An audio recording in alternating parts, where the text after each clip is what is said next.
আমি যদি বলি আসলে আজ থেকে ৫ বছর পর এটা বলা খুবই টাফ আমার জন্য মনে হয়। কারণ আমরা জানি না ভবিষ্যতে আসলে কি হবে না হবে বা আমি নিজেও কতদিন বাঁচবো। ৫ বছর আমি আদৌ বাঁচবো কিনা। তবে হ্যাঁ, অবশ্যই আমি সুন্দর কিছু উপহার দিতে চাই বাংলাদেশকে। আমাদের সমাজের জন্য আসলে আ ভালো কিছু করতে চাই এবং এমন কিছুই আসলে করতে চাই যেন আসলে মেয়েরা আ যে নিজেদের একটি প্ল্যাটফর্ম, নিজেদের কথা বলার একটি জায়গা, সেই জায়গাটা আমি আসলে তৈরি করতে চাই।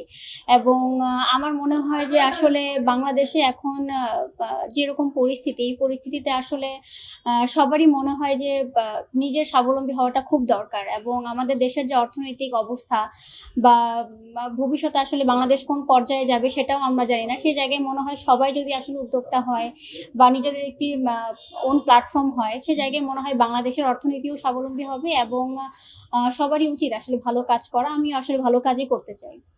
আপু আসলে এই যে আরেকটা প্রশ্ন সাধারণত চলেই আসে সেটা না, হচ্ছে এটা খুবই ভুল ধারণা। আমার মনে হয় না সবাই আসলে অ্যাক্টিং এ আসে। আমি যদি আ ইন্টারন্যাশনালি আমরা যদি একটু তাকাই তাহলে আমরা দেখতে পাই যারা মিস ওয়ার্ল্ড, মিস ইউনিভার্স হয় সবাই কিন্তু আসলে নায়িকা হয় না। বাংলাদেশের এই ভুল ধারণাটা আসলে তৈরি হয়েছে আমার মনে হয় ইন্ডিয়া থেকে। কারণ বাংলাদেশের মানুষ ইন্ডিয়াকে বেশি ফলো করে। ইন্ডিয়ার চ্যানেলগুলোতে আমরা আসলে মনে হয় বেশি নজর রাখি। সেজন্য তারা মনে করে যে আ কি বলবো ঐশ্বরিয়া রয় বা হচ্ছে লারা দত্ত বা যারাই ছিলেন তারা অ্যাক্টিং করেছেন, তারা নায়িকা হয়েছেন বিধায়ী হয়তোবা বাংলাদেশও মনে করে যে আমাদের কুইনরাও নায়িকা হবে। বাট আমি তো আগেই বলেছি যে আসলে আ আমাদের যে প্রতিযোগিতাগুলো হয় এগুলোর মেইন একটি পারপাস থাকে যে আমরা আসলে সমাজের জন্য কি করতে চাই। প্রত্যেকটা মেয়ের দেখা যায় নিজস্ব একটা অর্গানাইজেশন থাকে বা সোশ্যাল প্রজেক্ট থাকে।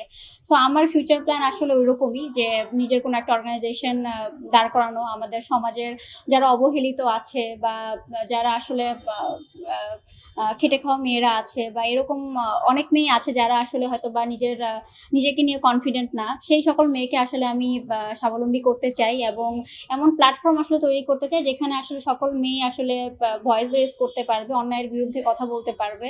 তো আমার মেইন গোলটাই আসলে সেটা।